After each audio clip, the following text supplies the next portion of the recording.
Have you ever looked at prices and thought, wait, why does everything cost more? Groceries, rent, and even gas. It feels like your money is slowly shrinking. But here is the real question no one asks. Where does money actually come from? Because once you understand how money is created, inflation suddenly makes sense. So hit subscribe, stick with me, and let's break this down simply. All right, let's start from the very beginning. We are starting from zero. Forget everything you thought you knew. Let's dive into the secret math behind the dollars in your pocket. Most people think money works like this, simple and straightforward. The common myth is that the government simply prints all the money. They crank the handle, and thousands of fresh bills fly out. Then they just hand it out to everyone. Problem solved, right? It sounds simple, doesn't it? Just print more and everyone is rich. Wrong. That is not how modern money actually works at all. In real life, most money is never even touched by a printer. It is typed into existence, digitally, out of thin air. Let me show you what that means. It is a bit shocking. Prepare yourself. We are going inside the banking system. Imagine you walk into a bank and ask for a $10,000 loan. Here's what you think happens. The bank gives you money from deposits. You imagine the bank acts like a middleman, moving cash around. But here is what actually happens. And it might surprise you. The bank clerk simply opens a computer. No keys to a vault. They type the numbers. 1, 0, 0, 0, 0 into the system. And boom! New money exists. Just like magic. No vault was opened. No physical pile of cash was moved. It is just numbers on a screen. But you can spend it. This is called credit creation. But let's forget the fancy terms. Just remember this one simple rule. Loans create money. Every time someone takes a loan, the total money in the economy goes up. This means the money supply is always expanding, like a giant, never-ending balloon. Whether it is for a new house or a shiny new car, it adds up. Most of the wealth you see isn't paper. It is just computer code.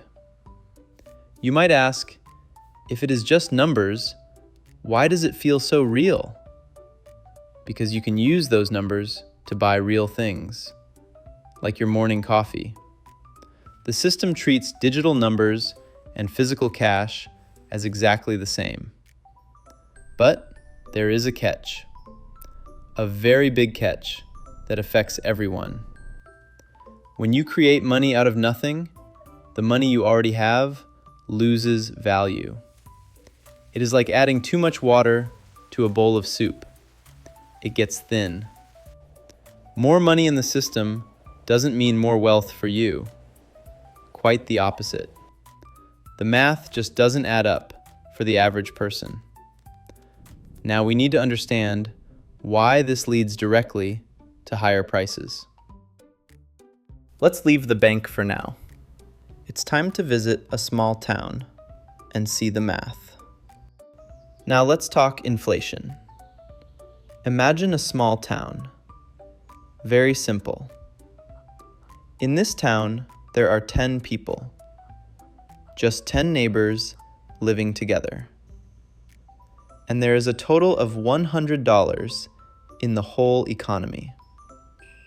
Everyone is happy. Life is good and prices are stable. But then, suddenly, something happens in the system. Now suddenly, there is $200. Twice as much money. But here is the problem. There is the same amount of food, same houses, same stuff. Nothing new was actually built. What happens next? People start bidding against each other. Prices go up. They have to, because everyone has more cash. That's inflation in one sentence. More money chasing the same stuff. It's not magic. It's just math. Simple, cold math.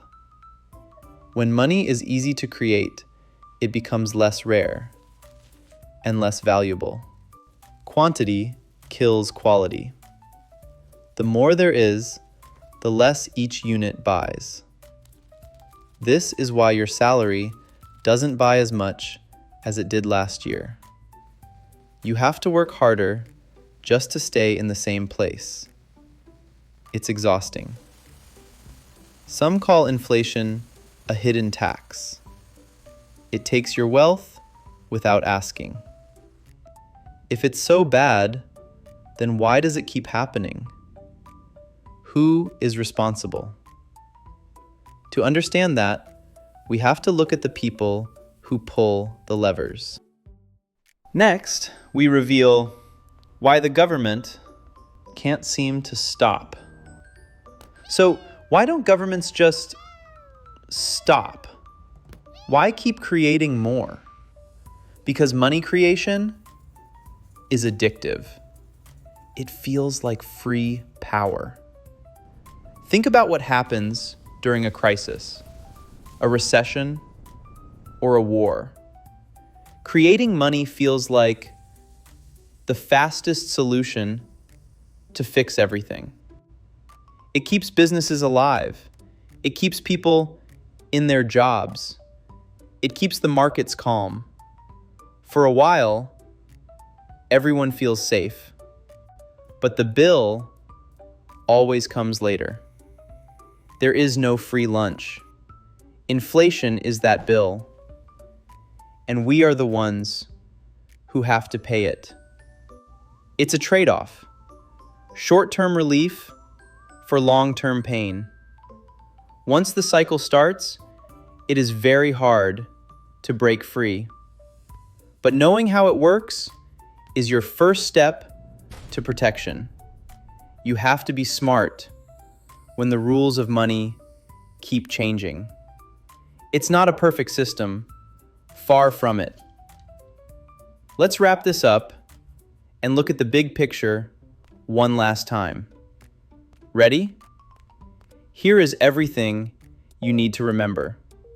So here's the big picture. Money isn't just printed by the government. It's mostly created through loans as digital numbers in a bank. More loans mean more money flowing into the system every single day. And more money eventually leads to much higher prices for everyone. That's inflation. Simple, not scary, once you know the secret. Thanks for watching. I hope this helped you see money differently. Don't forget to subscribe, and I'll see you in the next video. Stay curious.